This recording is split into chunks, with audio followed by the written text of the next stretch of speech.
Oke kawan, Assalamualaikum warahmatullahi wabarakatuh. Ini video waktu hari Minggu kemarin.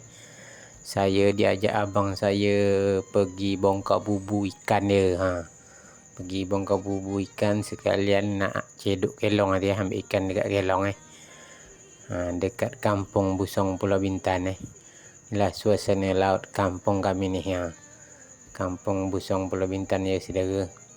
Tak lupa kita bekal kuih lempam maklong kita tu dengan air putih, dengan air teh Tak lama perjalanan dah sampai kami dekat bubu pertama abang saya ni Alhamdulillah lah ada ikan dia ikan karang ni macam-macam ikan lah dapat ni bubu yang pertama inilah abang saya tu.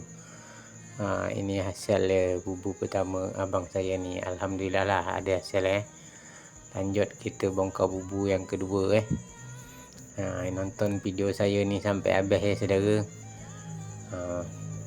Jangan lupa mereka nonton sampai habis ni video saya Ini hasil bubu yang kedua Ini bubu yang kedua ni.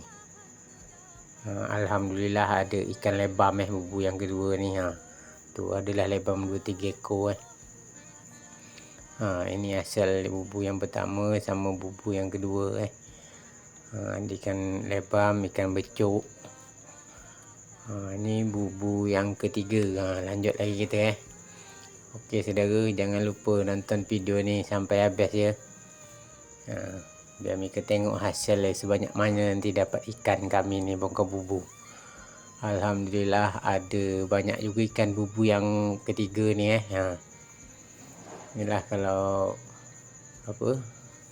kerja bubu ni suka kita tengok ikan inilah hasil Okey kawan, lanjut lagi bubu yang keempat ini. Abang saya ni ada 20 biji kata dia bubu dia abang saya kerja sebagai nelayan dekat kampung Busong ni, Pulau Bintan. Alhamdulillah lah ada juga ikan lagi tu. Ikan tu Inilah hasil kerja hasil ikan bubu macam ni lah kalau kerja bubu tu. Ini kami pergi waktu air masih dalam belum ada toho lagi. 2-3 hari lagi lah kata abang saya baru ada toho. Ini lanjut lagi bubu yang ke berapa ni, kelima Tengok ada ikan apa lagi ni ini dia. Alhamdulillah ada ikan usat tu seko masuk. Okey kawan, jangan lupa ditonton sampai habis video saya ni. Alhamdulillah ada rezeki abang saya pada pagi hari ni Kerana saya petang nak balik ke Batam, jadi dia ajak saya pergi pagi bongkar bubu ni. Tak apalah, biar dia nyelam kata dia. Demi adik dia kan nak makan ikan dia.